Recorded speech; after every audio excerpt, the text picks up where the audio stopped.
ಏನಾಗಿದೆ ಇದರಲ್ಲಿ? ಈಗ ರೌಡಿ ಶೀಟರ್ಗೆ ಅಧ್ಯಕ್ಷರಾಗಿ ಮಾಡಿದ್ದಾರೆ ಅಂತ ಹೇಳಿ ಬಿಜೆಪಿ ಸಾಕಷ್ಟು ಟೀಕೆ ಮಾಡ್ತಾರೆ. ರೌಡಿ ಭಾಗ್ಯ ಅಂತ ಫೇಸ್ಬುಕ್ ಅಲ್ಲಿ ಸೋಷಿಯಲ್ ಮೀಡಿಯಾದಲ್ಲಿ ಅಟ್ಯಾಕ್ ಮಾಡ್ತಾ ಇದ್ದಾರೆ. ಹಾಗಾದ್ರೆ ನಾವು ಅವ್ರಿಗೆ ವಾಪಸ್ ಕೇಳ್ಬೋದಾ? ಈ ನಮ್ಮ ಗೃಹ ಮಂತ್ರಿಗಳ ಮೇಲೆ ಅವ್ರಿಗೆ ಕೇಸ್ ಇರಲಿಲ್ವಾ? ಈಗ ನನಗೆ ಗೊತ್ತಿದ್ದ ಪ್ರಕಾರ ಅಧ್ಯಕ್ಷರು ಅವರು ಮಾಡಿದ್ದು ಸರಿಯೇ ತಪ್ಪು ಅನ್ನೋದ್ರ ಬಗ್ಗೆ ನಾನು ಚರ್ಚೆಗೆ ಹೋಗ್ತಾ ಇಲ್ಲ.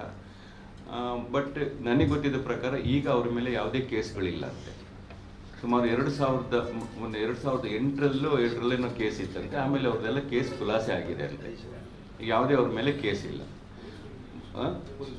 ಪೊಲೀಸ್ ವೆರಿಫಿಕೇಶನ್ ಆಗಿರೋವಂಥದ್ದು ಆಯ್ತಾ. ಈ ರೀತಿ ಅವರು ಹೇಳೋದಾದ್ರೆ ನಾವು ಗೃಹ ಮಂತ್ರಿಗಳ ಮೇಲೆ, ಗೌರವ ಮಂತ್ರಿಗಳ ಮೇಲೆ ಮರ್ಡರ್ ಕೇಸ್ ಇರಲಿಲ್ಲ, 3 ಮರ್ಡರ್ ಕೇಸ್ಗಳಿತ್ತು ಅಲ್ವಾ? ಅದನ್ನಲ್ಲ ಪೊಲೀಸ್ ವೆರಿಫಿಕೇಶನ್ಗೆ ಹೇಳಿದವ್ರಿಗೆ ಈಗ ಮಾಡಿದ್ದಾರೆ ಅಂತ ಹೇಳಿದ್ರೆ ಈಗ ಪೊಲೀಸ್ ವೆರಿಫಿಕೇಶನ್ ಆದ್ಮೇಲೆ ಆಗಿರುವಂಥದ್ದು. ಈಗ ನನ್ನ ಗಮನಕ್ಕೆ ಬಂದಾಗ ನನಗೆ ಕೂಡಲೇ ನಾನು ಅದರ ವಿಚಾರಣೆಯನ್ನು ಮಾಡಿದೆ. ಈಗ ಮುಂಚೆ ಇತ್ತು ಅವ್ರ ಮೇಲೆ ಕೇಸ್ ಇತ್ತು, ನಂತರ ಅವ್ರ ಮೇಲೆ ಕೇಸ್ ಇಲ್ಲ ಅನ್ನೋ ಮಾಹಿತಿಯನ್ನು ಅವರು ಕೊಟ್ಟಿದ್ದಾರೆ. ಅಷ್ಟು ಡಿಸ್ಟ್ರೇಟ್ ಹೋಗಿಲ್ಲ ನಾನು. ಬಟ್ ಈಗ ಅವ್ರ ಹತ್ರ ಮೇಲೆ ಕೇಸ್ ಇಲ್ಲ ಅಂತ ಹೇಳಿದ್ದಾರೆ. ಏನು ಕೇಸ್ ಇಲ್ಲ ಅಂತ ಹೇಳಿದ್ದಾರೆ.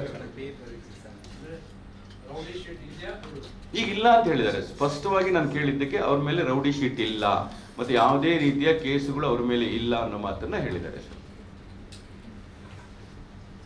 ಇದ್ರ ಬಗ್ಗೆ ಏನಾದ್ರು ಇದೆಯಾ ಸರ್?